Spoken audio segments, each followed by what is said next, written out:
রাজকীয় সংবর্ধনায় বিদায় নিলেন মাওলানা মোহাম্মদ শামসুল হক। দীর্ঘ ৬২ বছর তিনি ইমাম ও খতিবের দায়িত্ব পালন করে আসছিলেন কুমিল্লার লাকসামের ঐতিহ্যবাহী মুজাফফরগঞ্জ বাজার জামে মসজিদে। ইমামের বিদায়ে আবেগ আপ্লুত মুসল্লিরা সুসজ্জিতভাবে সাজিয়েছিলেন ঘোড়ার গাড়ি। সংবর্ধনা জানিয়েছেন ক্রেস্ট, ফুলের মালা, নগদ টাকা এবং নানা ধরনের উপহার সামগ্রীর মাধ্যমে। অনুষ্ঠান শেষে সুসজ্জিত ঘোড়ার গাড়িতে চড়ে ইমামকে তার গ্রামের বাড়িতে পৌঁছে দেন প্রিয় মুসল্লিরা। ১১০ বছর বয়সী এই মাওলানার জীবনের শেষ কর্মজীবনে এমন রাজকীয় বিদায় সংবর্ধনা এলাকা জুড়ে উৎসবের সৃষ্টি করেছে। আলহামদুলিল্লাহ, আমরা হুজুরকে আমাদের যেই আশা আকাঙ্ক্ষা ছিল, আলহামদুলিল্লাহ আমরা অনেকটা সার্থক হয়েছি।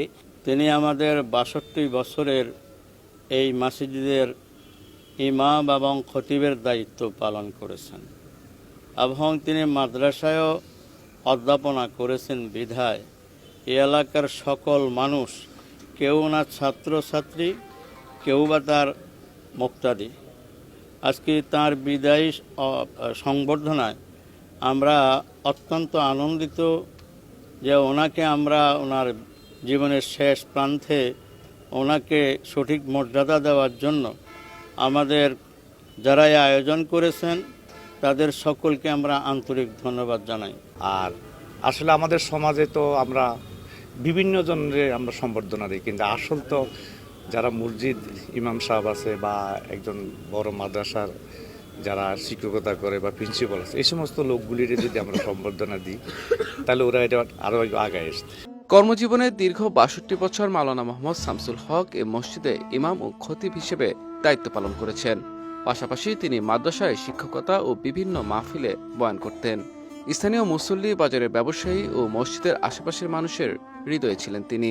সারা দেশের মানুষ ইমামদেরকে যেন বেশি বেশি করে সম্মান করেন এবং তাদের জন্য আপনারা সবাই এগিয়ে আসবেন এবং তাদের দিকে খেয়াল রাখবেন, তাদেরকে যথার্থ সম্মান দিবেন এবং ভবিষ্যতে যেন প্রত্যেকটা ইমাম তাদের অন্ততপক্ষে এই দুনিয়াতে ভালোভাবে অতিবাহিত করতে পারে জীবন, সেই ব্যবস্থা করবেন।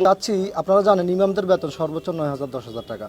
দ্রব্যমূল্য যেভাবে প্রতিদিন বাড়তেছে, এইভাবে ১০,০০০ টাকা, ৯,০০০ টাকা কোনো ইমাম মুয়াজ্জমের কোনোভাবেই এটা চলে না।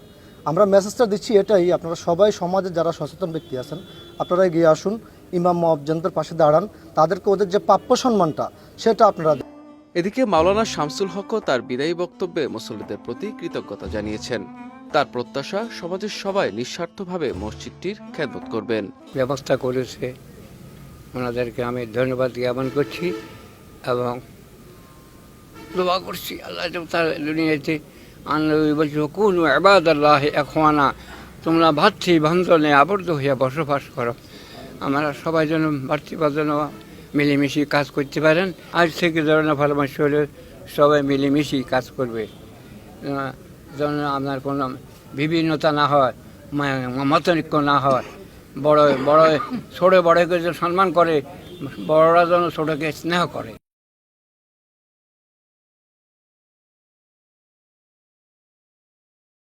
সংবর্ধনা অনুষ্ঠান শেষে ফুলের শুভেচ্ছা জানানোর পর মাওলানা শামসুল হকের হাতে সম্মাননা স্মারক, নানা ধরনের উপহার ও নগদ ৩ লাখ টাকা দিয়ে সুসজ্জিত ঘোড়ার গাড়ি করে রাজকীয়ভাবে নিজ বাড়ি উপজেলার পাশাপুর গ্রামে পৌঁছে দেওয়া হয়। বিজয় টিভি নিউজ ডেস্ক।